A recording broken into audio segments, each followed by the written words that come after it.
Assalamualaikum warahmatullahi wabarakatuh. Selamat pagi Pak Sparta. Perkenalkan saya Lulita Aulia Rahma dengan NIM 202312111046.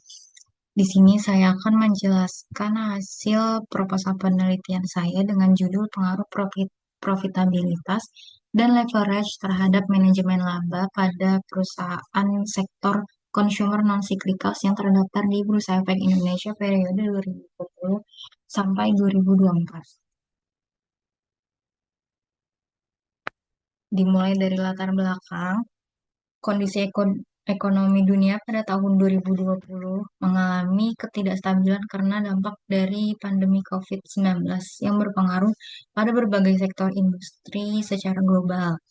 Tentunya hal ini juga berdampak pada industri perusahaan.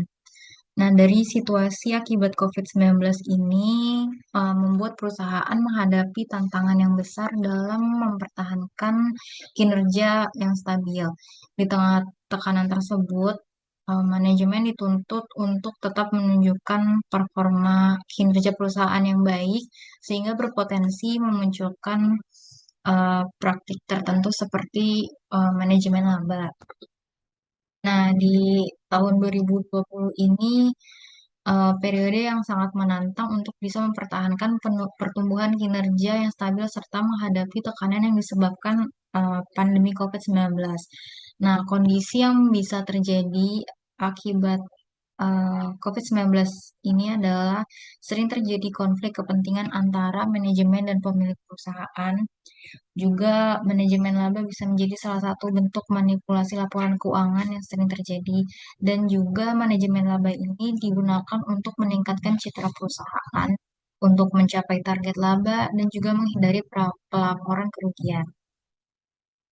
Nah, di sini rumusan masalahnya adalah apakah profitabilitas berpengaruh terhadap manajemen laba, lalu apakah leverage berpengaruh terhadap manajemen laba, yang terakhir, apakah profitabilitas dan leverage berpengaruh terhadap secara simultan berpengaruh terhadap manajemen laba. Selanjutnya ada tujuan penelitian. Yang pertama untuk menganalisis pengaruh profitabilitas terhadap manajemen laba, lalu untuk menganalisis pengaruh leverage terhadap manajemen laba, yang terakhir untuk menganalisis pengaruh profitabilitas dan leverage secara simultan terhadap manajemen laba. Di sini ada research gap. Pertama, penelitian yang dilakukan oleh Shirley Zhou dan Suryani Ginting. Di sini ditemukan bahwa profitabilitas dan juga leverage secara simultan berpengaruh signifikan terhadap manajemen laba. Penelitian yang dilakukan oleh Sitorus dan Silaban menemukan bahwa profitabilitas berpengaruh positif dan signifikan terhadap manajemen laba, tetapi leverage ditemukan tidak terdapat pengaruh terhadap manajemen laba. Nah, penelitian yang ketiga di, yang dilakukan oleh Purnama dan Taufik menemukan bahwa profitabilitas tidak berpengaruh terhadap manajemen laba, tetapi leverage berpengaruh positif dan signifikan terhadap manajemen laba.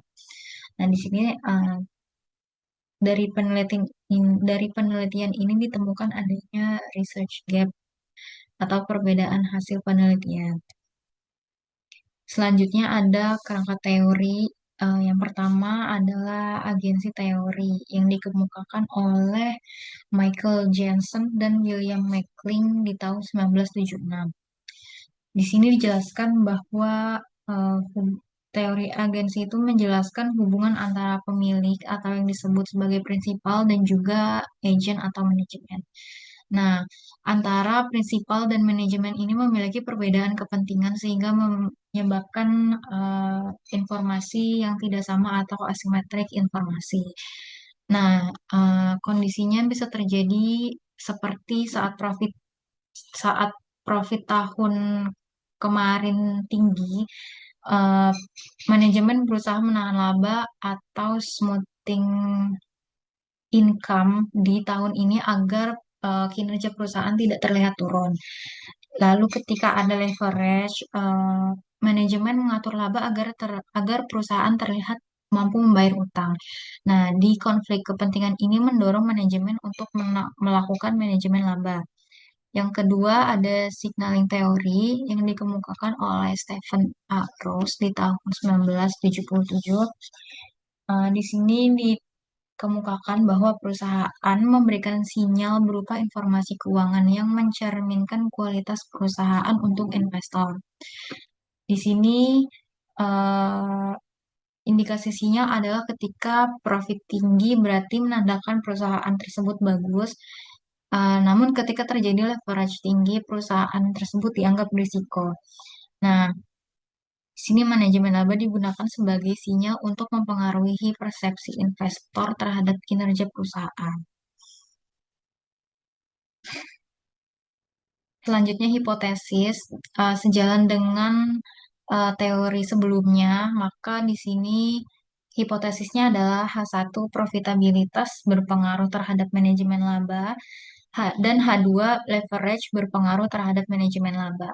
Selanjutnya populasi dan sampel yang digunakan dalam penelitian ini, populasinya adalah perusahaan sektor consumer non-cyclical yang terdaftar di Bursa Efek Indonesia periode 2020 sampai 2024. Selanjutnya adalah sampel penelitian. Di sini digunakan beberapa kriteria. Yang pertama kriterianya adalah perusahaan sektor consumer non-cyclical yang terdaftar di Bursa Efek Indonesia selama periode 2020 sampai 2024 dengan IPO maksimal 2019, dan juga perusahaan tersebut mempublikasikan laporan keuangan secara lengkap selama periode penelitian. Lalu ada kriteria yang kedua yaitu perusahaan yang tidak mengalami kerugian selama periode penelitian 2020 sampai 2024. Nah, di sini dieliminasi perusahaan yang mengalami kerugian selama masa periode penelitian berjumlah 35 perusahaan. Sehingga total perusahaan adalah 40 perusahaan dengan jumlah sampel selama 5 tahun. Jadi jumlah sampelnya adalah 200. Selanjutnya operasional variabel. Untuk menghitung profitabilitas di sini digunakan return on asset dengan menghitung laba bersih dibagi dengan total aset.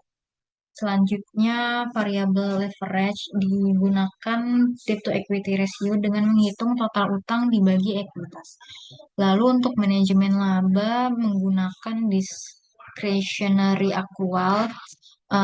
Di sini ada 3 tahap. Yang pertama menghitung total accrual perusahaan dengan menghitung selisih antara laba bersih dan arus kas operasi.